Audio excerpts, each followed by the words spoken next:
young and so energetic at such a world-well-known university. Also, my good old friend, Senator Day. I've never met a senator with such a short but enlightening name, Day.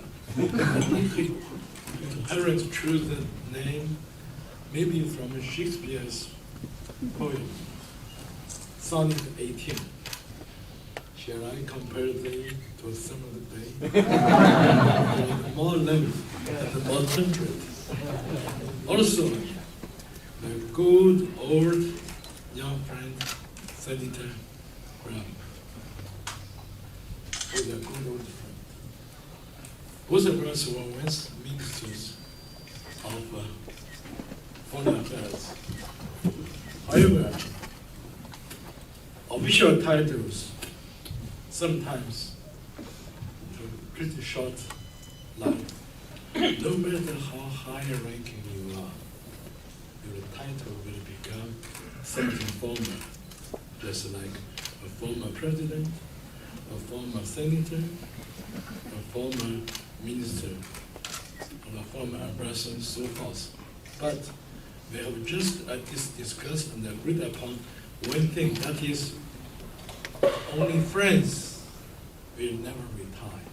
We don't have to say you are a former friend. We are always friends.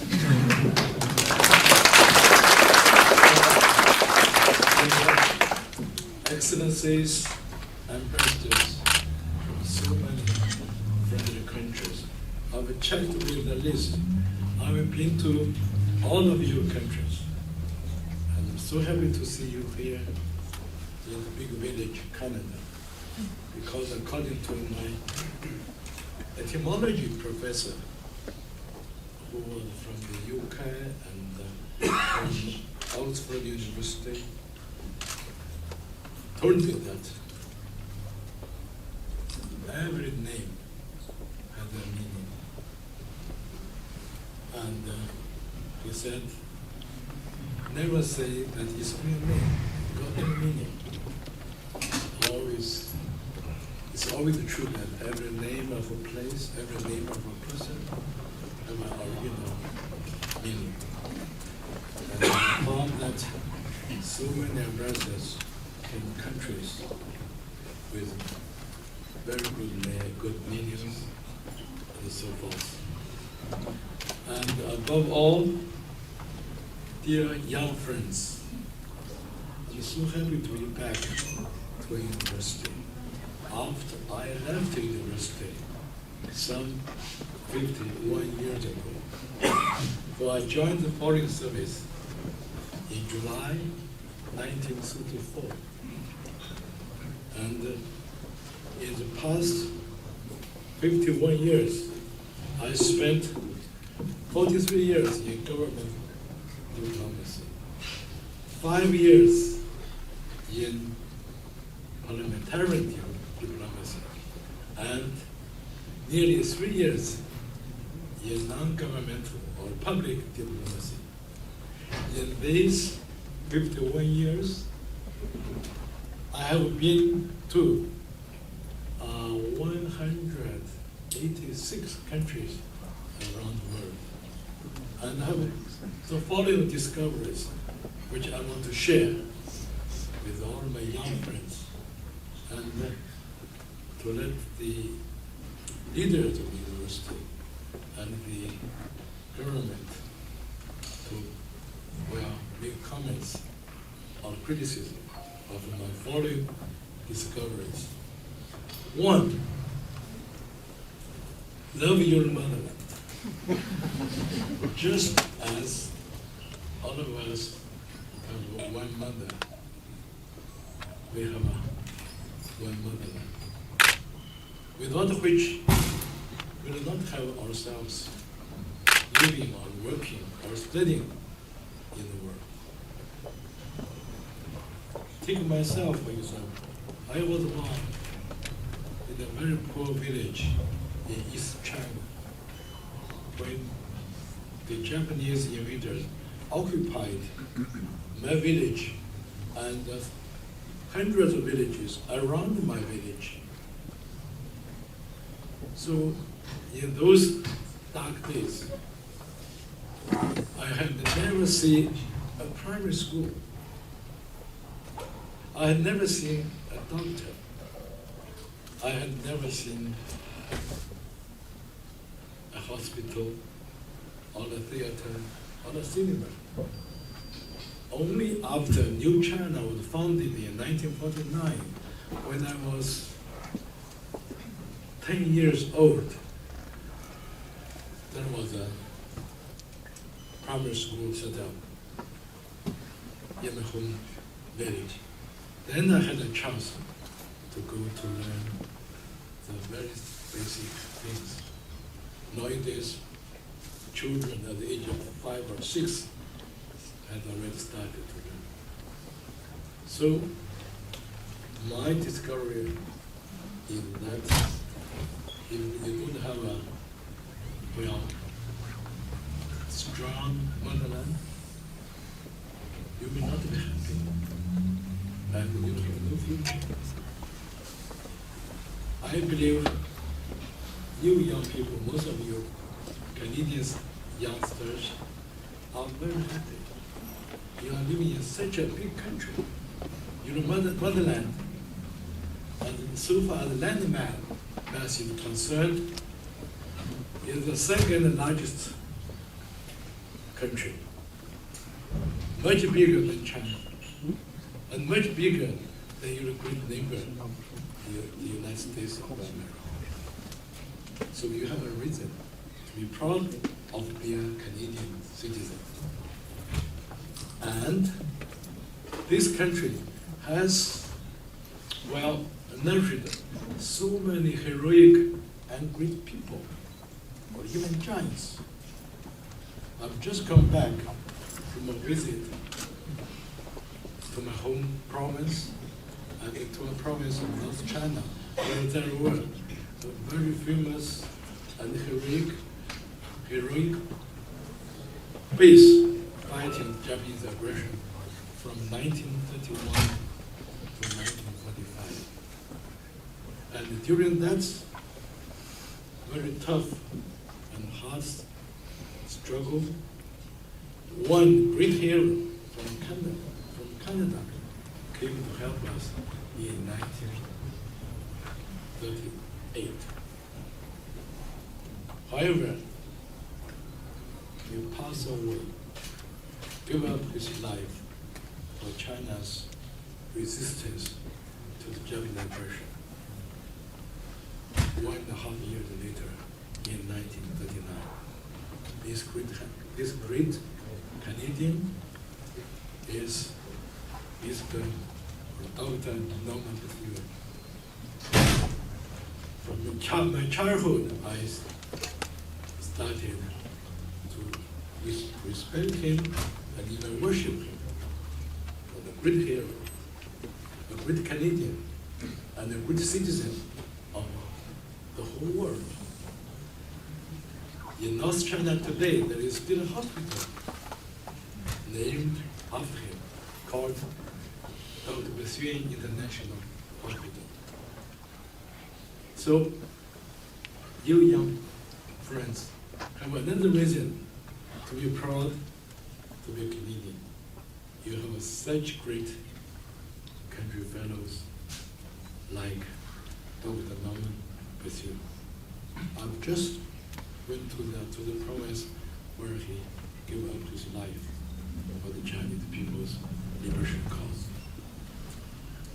Two, I found that in the heaven, the people are the most important.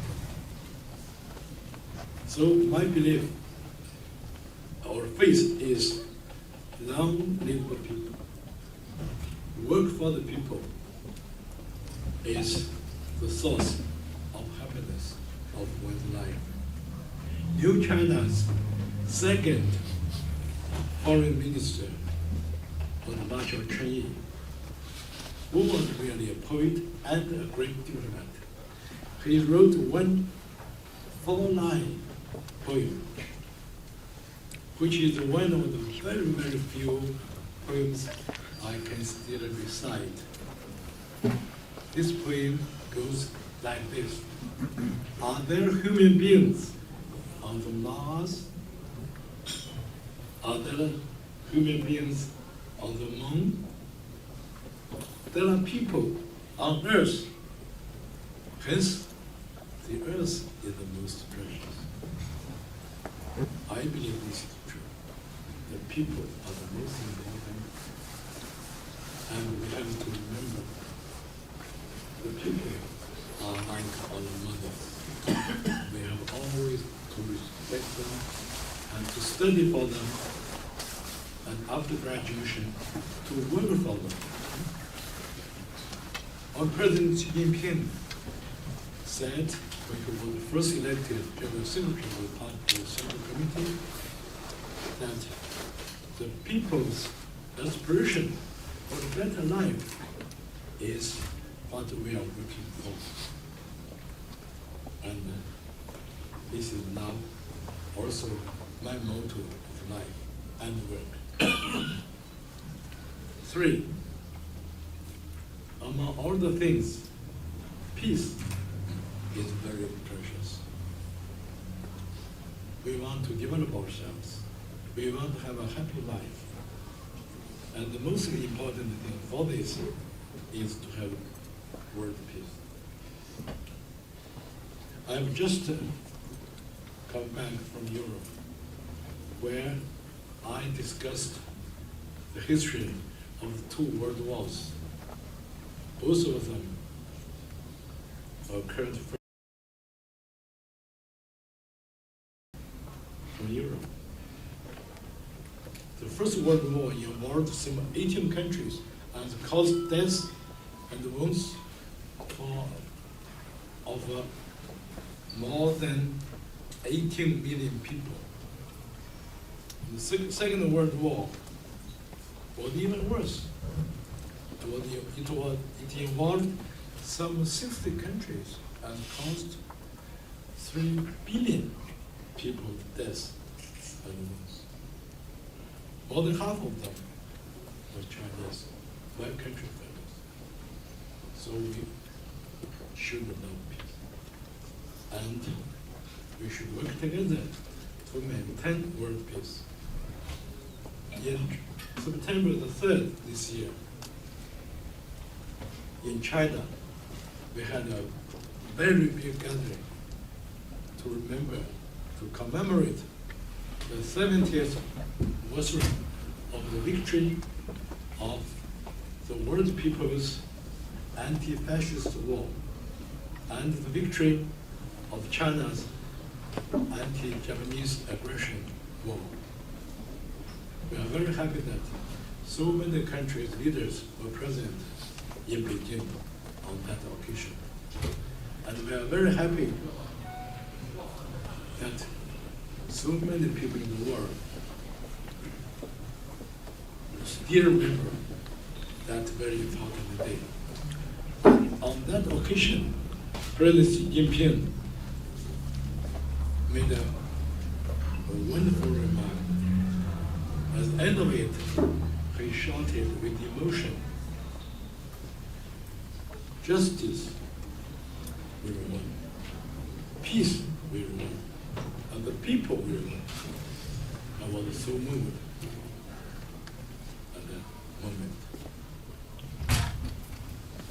People are indeed like our brothers and our mothers even.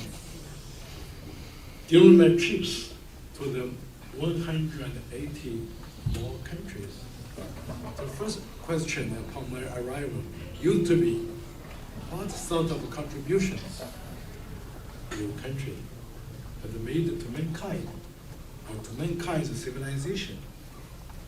I got various answers. I would like to share a few of them with my young friends. When I was in Germany, my counterpart the foreign minister answered my question to this effect. Germany had produced a great thinker, a great philosopher in Karl Marx, who said one thing that was so simple, and some people neglected it.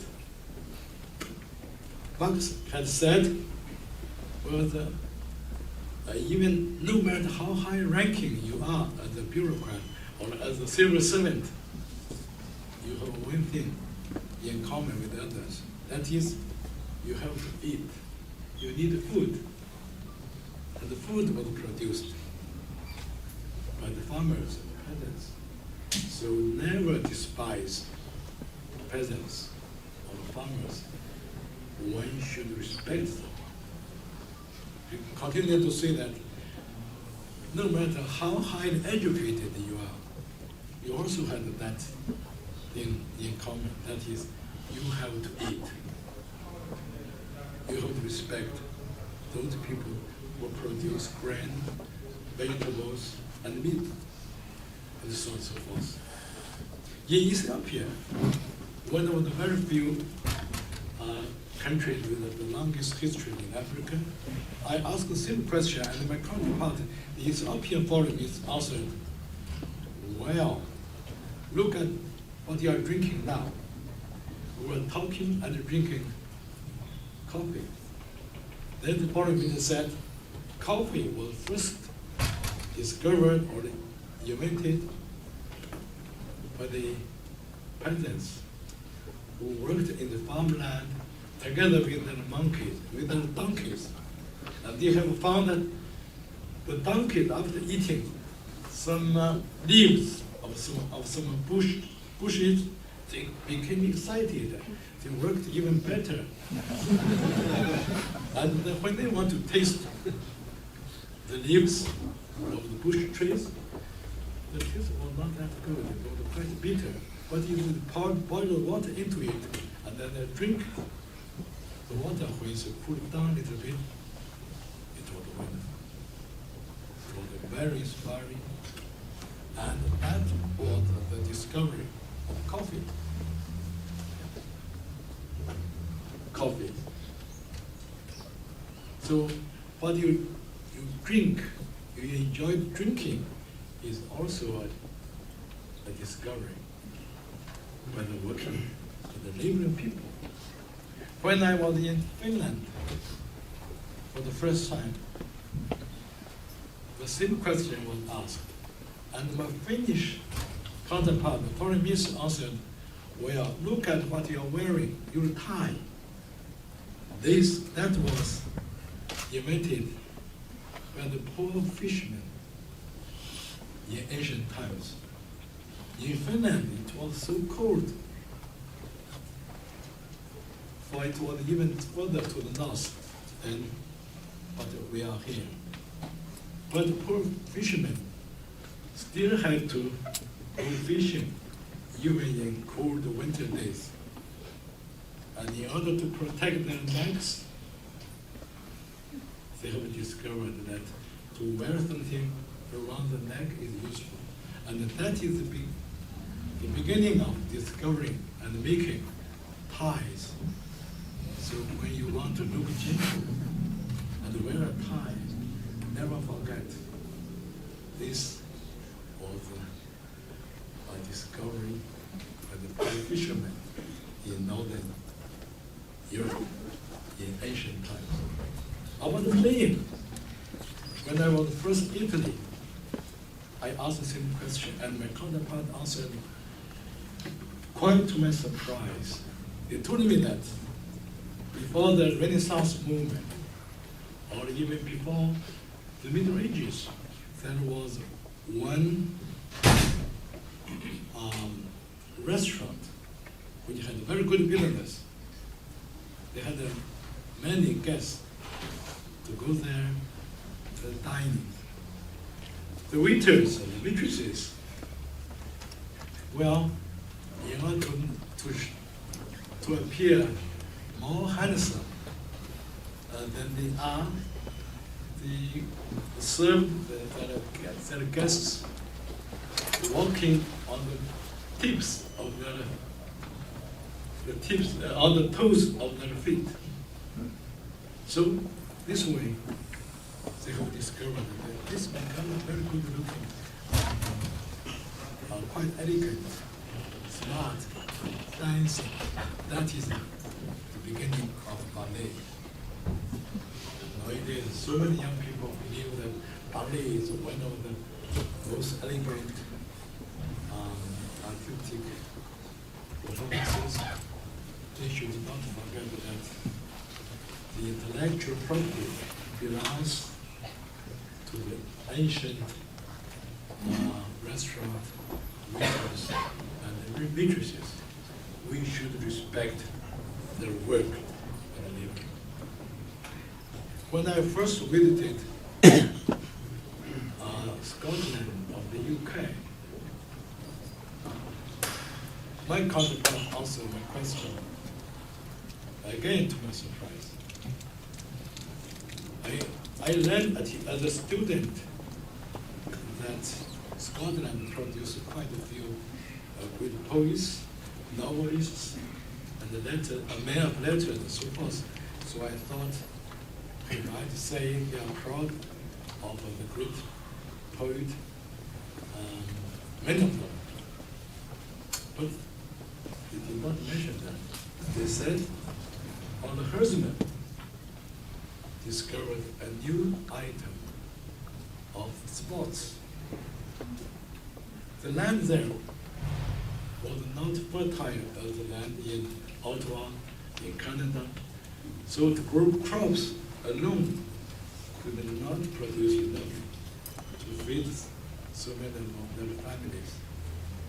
So they began to raise sheep, goats, lamb, and so forth. Well, when it becomes dark, it's time to go back home. Some sheep don't obey orders of the shepherd. So they shepherd the land to use the stick of the wheat to pick up a piece of stone and so forth to try to remind or hate a sheep or a goat, no matter how far it is. So that is the beginning of the sports item, golf. So golf of this, in this way, discovered. So anyway, all good things, spiritual or material, or invented, it common people. Never forget that. Let's become one of the common people, one of the working people, and working for motherlands, for mankind progress, and again, for the people. And finally, the older I become, the more lands I've been to, I've found myself quite innocent. So I have to continue to learn. There is no end of learning. We have to go on learning as the Chinese saying goes, learn and learn till the final day of our life.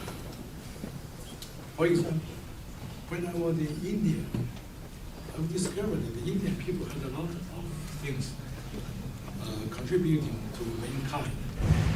The Arabic, so-called Arabic figures were invented by the Indian people. So we have to thank them, to thank the Indian people for the invention. Otherwise, how could we have such developed internet today? In Japan, I found that the Japanese militaries were bad. People hated them. But the great people of Japan have made great contributions to the world's civilization. For example, they are so conscientious in protecting the environment. So first time I went to Japan, when I got out of the airplane and walking out my car waiting for me, I found a Japanese friend, left a piece of paper on the ground at the airport. Another Japanese friend, quiet, lowered his body and picked that up. It was so happy. I think this is a good example for us to keep our cities clean, to keep our neighborhood clean. And early this morning, because of the time difference, the jet lag effect, I could not sleep. I woke up at 3:30. Early this morning, I walked up to the window and looked out. I found there were virtually nobody in the street of Ottawa early this morning. And there were only one or two cars. And I found something to my happy surprise. There was a red light, but that one car still waited there. So well distributed, so polite, and so civilized. So this is something I think we in China, in other places, other countries, should really learn from our friends from Canada. Anyway, to learn, to study, for me, I found is a source of happiness and pleasure. So every you young students, you are still at university. You are still with so many wonderful, good presidents, professors, and teachers. You also have so many alumni. You can learn from each other. So this is briefly a few points I have found in the past 51 years. I'm still happy that I can go on learning together with all of you all the new things which are still beyond my knowledge. I wish you well. I wish all of you to work together to see to it that each tomorrow be better than today. That the world have a more beautiful, more democratic, and more rational order. And then world people commonly enjoy better life, a happy life. I thank you very much. But before ending, I have to apologize that last week I spent quite a few days in open air in Sweden, where I caught a cold and so my throat was suffered. And it's you who have to tolerate my bad voice. I thank you for your patience, and now I'm available to be asked any question. Thank you.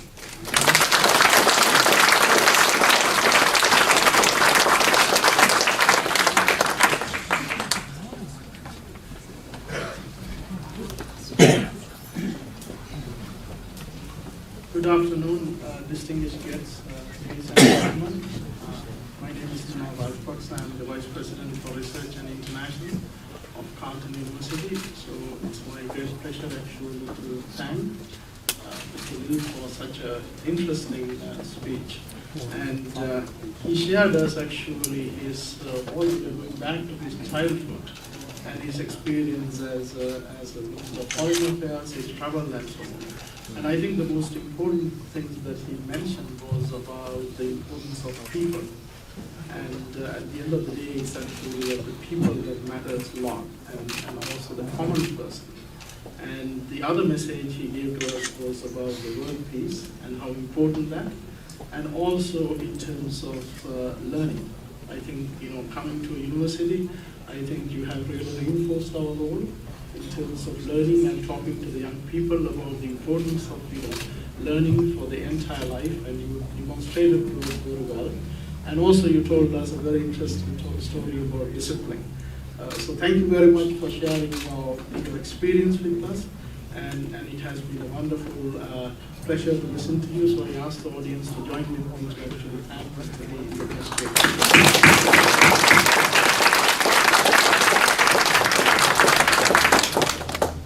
I do have some time for a few questions.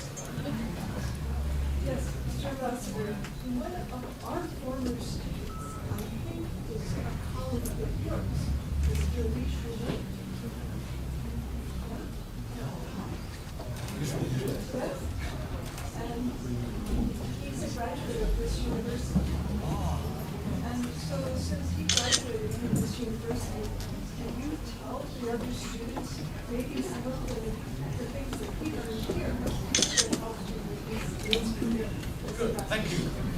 Mr. Lu Shumi is an old young friend of mine. He's now in a sense, my boss. This year marks the 70th anniversary of the birth of the United Nations. This is why I'm already carrying a charter of the UN at the very beginning of the year up to now, to mark the day of the birth of the UN. That is October 24th, 1945. And in China, we have a non-governmental association by the name of the China United Nations Association. And one of the alumni of us, a product of this university is Lu Shumin, who is now the president. And the president, there is another president of the association, of the China UN Association. He's a good diplomat, to be honest. He's so hardworking in joining his colleagues of so many countries in maintaining world peace and in upholding the purposes and principles enshrined in the UN Charter, including, for example, the most important and glorious mission of the UN is to maintain world peace, to prevent war from breaking out, and to ensure that not even the UN has a right to interfere into domestic matters of a member state. Not to say, well, any country has got no right to interfere into other countries' domestic affairs. And issues among nations should be resolved and settled through peaceful negotiations. And the basic human rights should be protected according to international law, and so on and so forth. So this is what one of your students are doing so well. Thank you.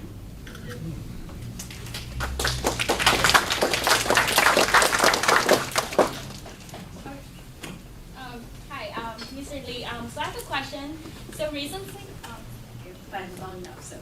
recently, Mr. Xi Jinping and his wife, visited U.S. and U.K. But why didn't he come to Canada? what I meant here is why he and his team chose U.K. and U.S. at this point? A very good question. But how to answer it quite beyond my scope of knowledge. You know, young lady, let me ask you first, how many countries are there now in the world today? A lot. Very clever and intelligent. Your answer is, nobody can say your answer is wrong. But you answered such a simple question, just like the amateur spokesperson. According to my counting, and according to my understanding of the definition of a nation in the spirit of the UN Charter, there are over 190 countries, 196 or 97 countries. In the UN alone, there are 193 member states. Well, but in China, we have only one president. Visited so many countries. He could only visit foreign countries one hour. So I believe the friendship and cooperation between two good countries, Canada and China, develops. Leaders of China will come even often, more often than before, to this country, Ottawa. Also, maybe to our great university. Thank you.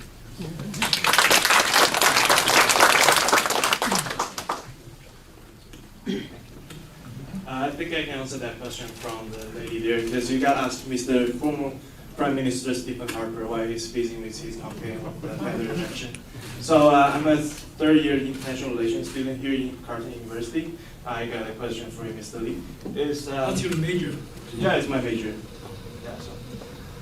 Do you think right now, after the visit of Mr. President Xi Jinping after UK and the US, do you think, and Russia, the relationship of China to Russia, the relationship of those two countries are warming up? Do you think it's going to be a second Cold War going to happen in the war between Russia and China and to the America? Because the United States of America is provoking the jurisdiction of South China Sea of the PRC. So do you think it might happen? Thank you. Well, Russia is now China's not only biggest neighbor, but also a very important strategic partner. And we are developing a comprehensive strategic partnership between us. This is good not only for the two country people, but also for the whole world. So I don't think there will be another so-called period of Cold War to occur in between China and Russia. As for the U.S., well, after President Xi Jinping's state visit to the USA, and also after his working visit to the USA a couple of years ago, when he took a walk in a garden in California, relations between the countries have been improving all the time. We are also developing strategic partnership. However, we also have some differences and difficulties. For example, in the South China Sea, well, we have some differences over the South China Sea sovereignty with the neighboring countries. And we are determined to overcome the difficulties, to resolve the differences with our neighbors through dialogues between countries directly involved. But America, the United States of America, has got no boundary with the South China Sea. Yeah, that's right. We don't know why. It found itself, well, have a good reason to get involved, to criticize this one and that one. This is really not good. I believe we have read what my young colleague, Foreign Minister Wang Yi today said, we hope nobody will stir up troubles outside the door of China. We can resolve our own problems with our neighbors. If a country far away, which has got nothing to do in South China Sea comes to interfere on the regional matters, even send warships to threaten us, he's making trouble. Perhaps he'll leave a piece of stone only to drop on his own fate. I believe you have read that, and I think he has a very good reason to say this. China loves peace. We will try our best to work with all other countries to maintain world peace. But if our sovereign rights are threatened, our position was firm. We stand on the side of justice. We stand on the side of law. If you violate international law, we should let you know that you will have to pay for it. Thank you. Oh.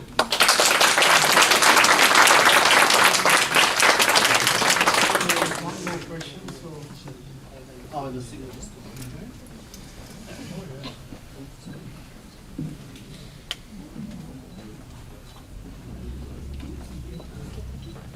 Hello, Mr. Lee. I'm currently in graduate school. I have a question that, as we all know, Trudeau has become our new president. So do you think if it will have any influence on the relationship between Canada and China? And if so, what kind of influence it will be? Thank you. You are talking about the recent election result of Canada, right? No, I'm the exchange student here. Yeah. Yeah, Good. and I say Trudeau has become our new president, so the A few minutes ago, I had a good meeting with my good old friend, oh, sorry, former Prime Minister Yeah. Christian. We had a good discussion and we reached a consensus that the recent election result is good for the Canadian people. This is what he has told me, and I think he does have a good reason to say this. So I have expressed my personal congratulations to him and to his friends on the result of this very important general election in President of Canada. I believe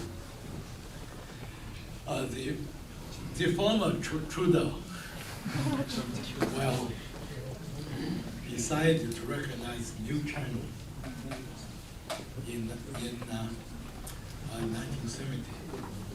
And this made it possible for the two countries to establish ambassadorial level diplomatic ties on October the 13th, 1970.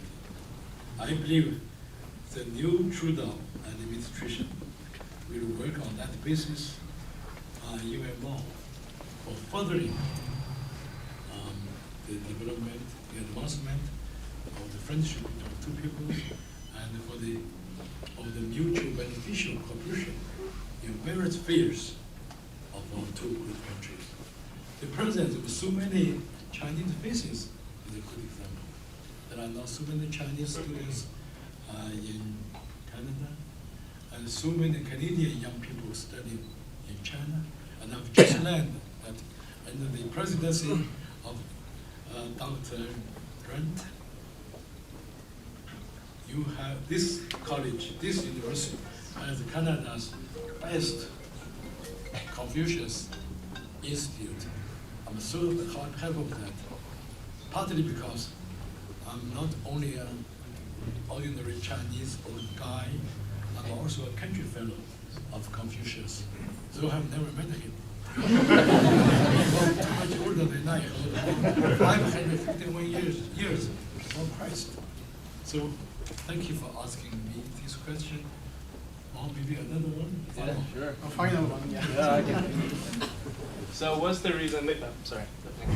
So what's the reason makes you to want to be a diplomat or want to get into foreign service? As I've said, when I was a little baby, I started working with my grandfather, who was a peasant, and had no school to go to, and my family was poor. So from the age of 6, I think, I started working in the land, helping my grandfather to take care of his donkey, to get the grass to feed the donkey, and so on and so forth. And I never dreamed of becoming a diplomat.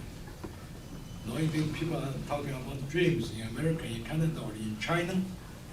Well, my first dream was the first time I saw a car when I was a second year primary school pupil in 1950. In the second year, the year after New China birth. Then my dream was to become a driver. That never came true until my wife and I went to work in Africa in 1970. Well, my country was not so rich, so my leaders in the foreign office, in the foreign ministry, instructed us, every young man has to learn that language where you work, so that you don't have to pay or to hire and pay an interpreter or translator. And every young man has to learn to drive. So we have to, we have to save a lot of money by hiring a driver. That's why I learned from one African lady to drive, and I got a license of the Commonwealth countries. But that license could not be used in Beijing. The wheel was on the left side. India and the English-speaking African country was on the right side. Well, that dream came true only when I was in Africa. And when I was first, fly an aeroplane in 1965, keeping company of some African freedom fighters to learn from China the experience and how to got independence. Then my dream became to become a pilot. But I applied to get into, a training school of pilots or captains. I failed in the examination. Then I started loving reading newspapers and magazines. Then another dream came to me, that is to become a correspondent. I suddenly remembered this. We called this simply because I've learned that President, this college, this university has Canada's best special college of journalism. Congratulations. If I came earlier, 50 years ago, I would have that dream realized. So that is the one dream that never came to me. That was to become a Democrat. However, in 1964, France became the first Western big power to recognize New China. So then, the foreign ministry then asked me and another two of my former schoolmates to study French, because we believed that someday New China's legitimate right in the UN would be restored soon. So we need to speak maybe at least 2 or 3 UN working and official languages. That is Chinese, English, French, Spanish, Arabic, Russian, and recently to be added on the list, Arab language. So I went to study French after studying English for a few years. However, in 1966, the so-called Cultural Revolution broke out That role had nothing to do with the culture. So I came to work in the countryside with my wife, my mother-in-law, and so forth. And after a couple of years, I was sent to work at Olympus in Africa, altogether for 9 years. And among the 54 African countries, I have been to 51. So I thank Africa, thank countries like Kenya and Lesotho. They became my cradle of becoming a professional diplomat. So this is why I became a diplomat and staff member to begin with, then attaché. Finally, I don't know why I became a foreign minister.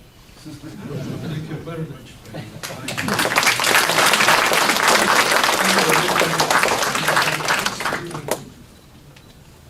Professors and alumni, donations. Good luck. And in Chinese, 祝大家一切都好，谢谢。